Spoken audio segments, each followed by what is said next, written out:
ดื่มแบบอร่อยและสุขภาพดีเนี่ยก็ต้องอเมริกาโน่คอฟฟี่กับนูทรินอนอาราบิก้าเป็นสิ่งที่ขาดไม่ได้เลย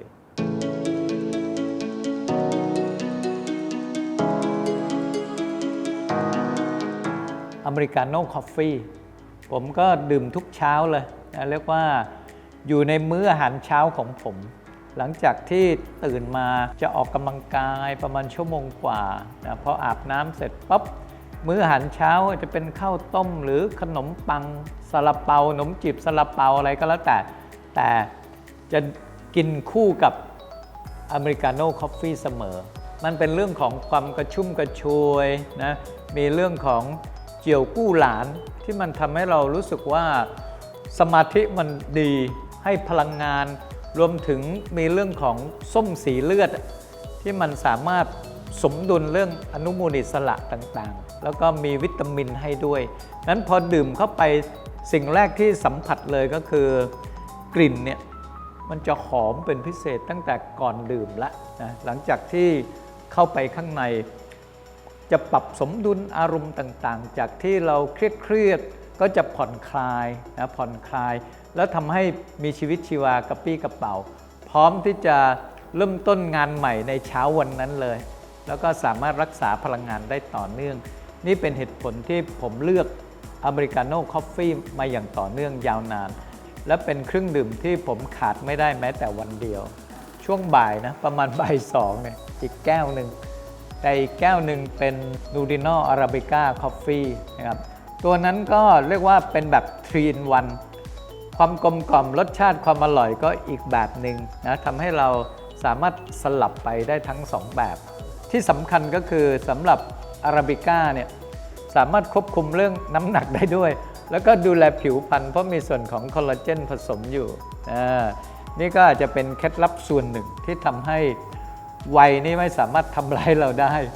เพราะมีเคล็ดลับเรื่องดูแลผิวพรรณ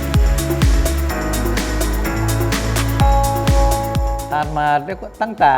มีจำหน่ายมาหลายปีแล้วถือว่าเป็นคนที่เริ่มต้นตั้งแต่ทดลองเลยชิมจนกระทั่งแอปพรูฟว่าผลิตสูตรนี้แหละเป็นหนึ่งในกรรมการที่ทดสอบก่อนผลิตสินค้าด้วยผมจึงมีความรักความผูกพันแล้วก็ดื่มมันอย่างต่อเนื่องมาตลอดเรียกว่าขาดไม่ได้เลยเป็นกาแฟในดวงใจสู้กาแฟสดข้างนอกได้สบายเลยกาแฟทั้ง2รายการนะไม่ว่าจะเป็นอเมริกาโน่คอฟฟี่กับตัวนูทรินอลอาราบิก้าเนี่ยล้วนแล้วแต่มีประโยชน์ที่เหมาะสำหรับคอกาแฟนะตัวแรกก็เป็นเรื่องกาแฟสมุนไพรที่กลมกล่อมอีกตัวหนึ่งก็เป็นเรื่องกาแฟ3 in 1ที่มีคุณสมบัติครบถ้วนทั้งการให้พลังงานความสดชื่นดูแลผิวพรรณแล้วก็ควบคุมน้ำหนักได้ด้วยดังนั้นจึงเหมาะอย่างยิ่งสำหรับคนที่ชอบในเรื่องของการดื่มกาแฟสามารถทดแทนกาแฟทุกๆยี่ห้อได้เลยนะครับคือเวลาเราเลือกกาแฟเนี่ยต้องไม่ใช่เลือกเพราะมันเป็นกาแฟเท่านั้นมันต้องมีอะไรที่มากกว่ากาแฟอย่างเช่น